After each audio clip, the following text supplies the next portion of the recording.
That's Crosby and Nash. And this is chapter 22 of It's a Mistake. The Crosby and Nash song is called Puppeteer. Mossbow looked around for something to put her steel lemons in. Behind her, at the next row of shelves, she found a huge box labeled Mylar Grenade Flak Jackets in black stencils. That's convenient, she thought. Mossbow opened the lid and pulled one out. Both humans were startled by the noise and challenged whoever was there to identify himself. She didn't answer despite annoyance at the gender assumption. Instead, she slipped on the heavy jacket and buttoned the front. She was now a soldier, one who was impervious to bullets, unless one hit her on the head. Several rings hung from various spots on the jacket like teardrops. Mossbow hooked a smaller ring on each grenade's pin to the jacket's larger band. Pulling a grenade from the jacket would now remove the pin also. She got 3 of them attached and one in each of her pants pockets before the 2 guys closed in on her row. "Who's there? Larry, is that you?" Larry, of course, didn't answer, nor would he have if it had been him. Larry liked to sneak away and jack off to relieve stress. He thought nobody knew, so he would have been mortified at being caught. Lynn shrugged the jacket into a better position. It briefly made a sound like naugahyde being sat on. Now the men became somewhat alarmed. There was no way anyone could have penetrated the base.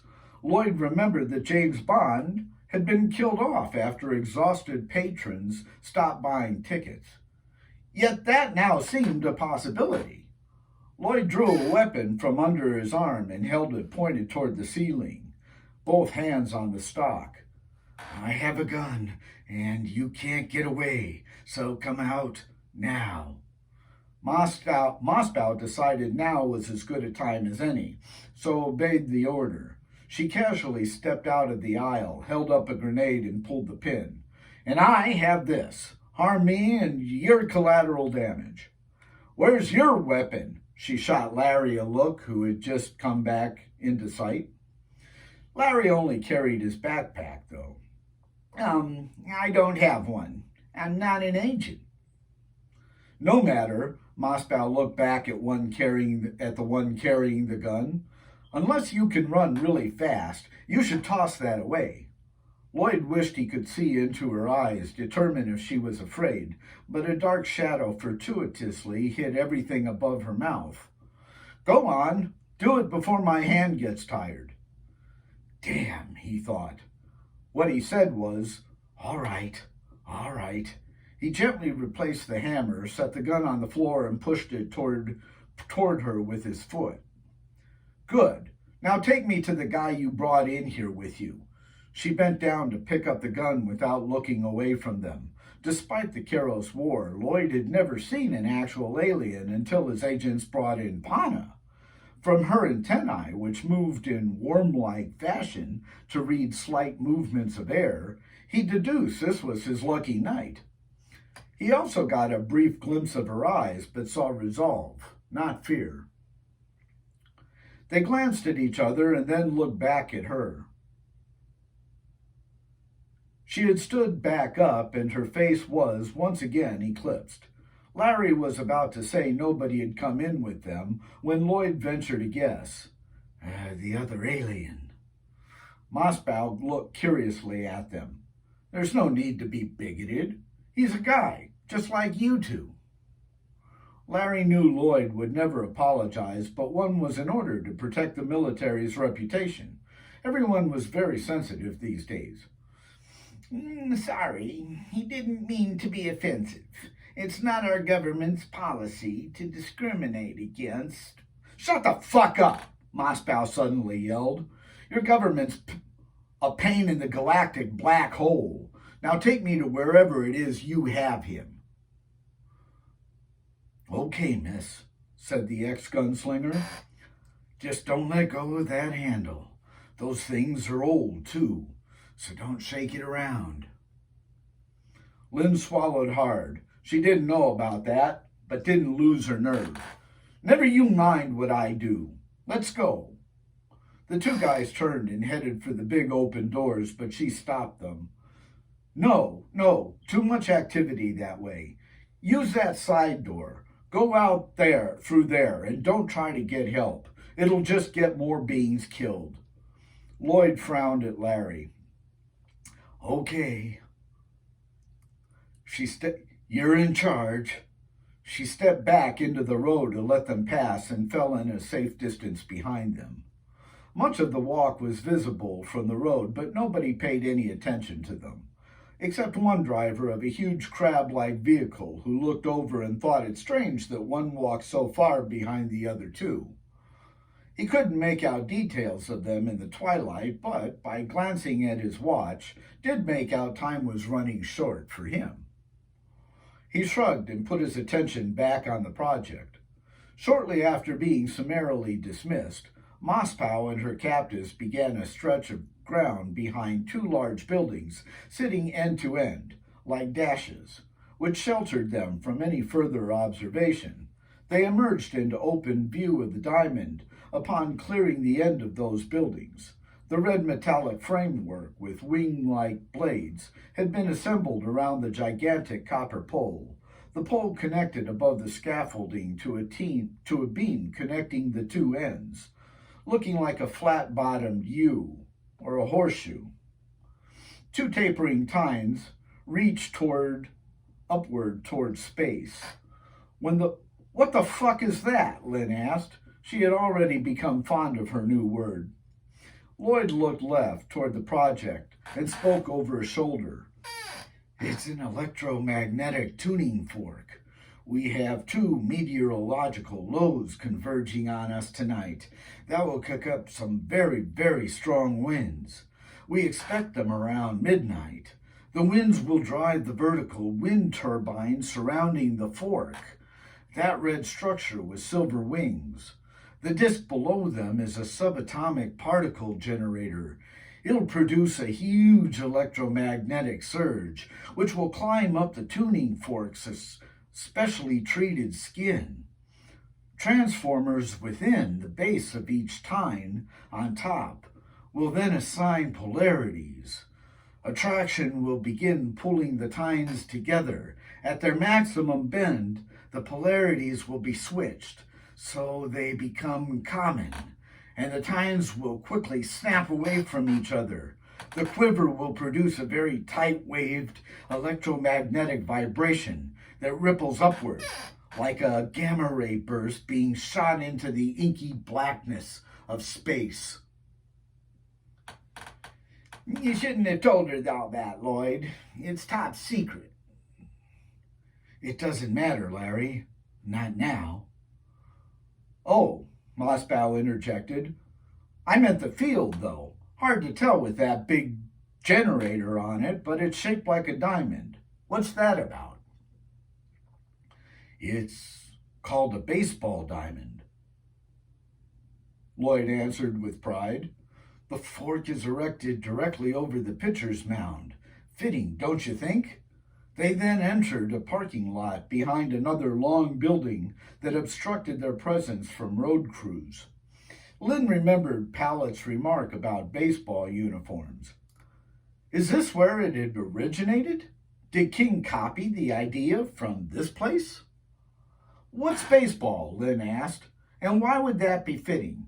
She was also thinking about the massive odds against them having walked across so many yards of open space without being seen. It was almost like something was protecting her. If so, she hoped it wouldn't get distracted.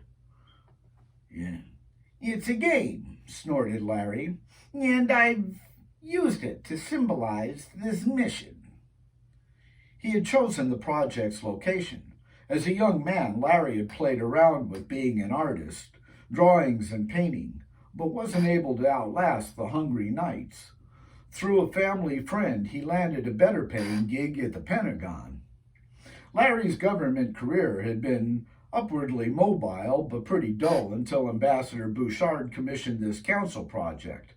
While nobody knew exactly what the fork was for, only the specifications for how it should be constructed, Larry knew it wasn't for tuning anything. It therefore had to be for retuning something. Larry's bosses had chosen this deserted base in the sands of Nevada. Aside from its isolation, the base was said to have a connection with the universe. While they didn't believe in vortexes, they also felt being on one couldn't hurt. During planning stages, Larry got charged with finding the best spot within the base's perimeter for the fort to be erected. "Sky's the limit," they told him. "Build it anywhere you like." Larry's repressed creativity and the unique importance of this event conspired to make him think artistically. Inspiration didn't fail him, and as with any great artist, Larry felt a bit sensitive over those who didn't get it. "So you think this is all a big game?" Mossbaugh was startled. Larry suddenly turned and balled his hands into fists by his side. "No, it's something big, very, very big. I therefore chose the pitcher's mound to symbolize the fork's giant pitch. Get it? A pitch into space that makes angels crane their heads to listen. A game-winning pitch against hopeless odds." Lloyd had turned also in response to his friend's outburst. He cocked his head as Larry explained his aesthetic touch. At Larry's triumphant declaration, Lloyd rolled his eyes. "Artists." Lloyd made a mental note to speak with his bosses when this was all over about that. Larry obviously had issues. He then flipped his head backward. "Shall we continue?" They turned and trudged onward toward squat quadrilateral buildings. I think it's genius, Larry," Lloyd said after a minute. He was thinking of the scene in which Goldfinger tells Bond of his plan to irradiate all the gold in Fort Knox. Bond actually admires Goldfinger's brilliance, but later tells Pussy Galore that Goldfinger's quite mad.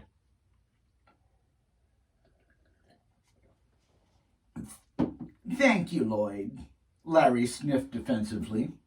They entered an alley between wooden walls of opposing barracks. Red paint peeled in chunks from their sun-rotted planks. The buildings ran north to south in pairs resembling equal symbols. For half the row, they walked in silence. "How do you know the odds are hopeless if you don't know what it's for?" she asked. Larry's eyes rolled up inside their sockets. What a dimwit she was. "Something this big, they've got to be." "Well, as it happens, you're right." Larry turned and Lloyd showed his irritation this time. Larry, we're almost there and we're running out of time. Let's get this woman to her friend." "Wait, do you know what this thing is for?" Mossbaugh felt flustered. Should she tell them? Maybe they'd see how terrible a chance they were putting into motion and stop it. She decided there was little risk and lots to gain. "Yeah.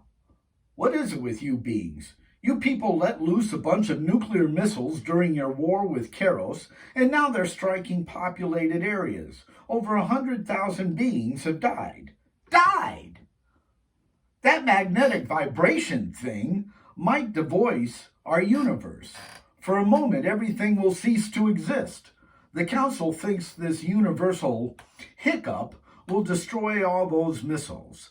You're fucking missiles. They think our universe's original vibration will return when the wave passes. But if it doesn't, then everything's gone. We'll cease to exist." Lloyd looked toward the fort's direction, but a barrack was in the way. He looked up toward the Spanish-tiled roof, but all that revealed was faded tile. Lloyd was a pragmatist, so he resumed walking.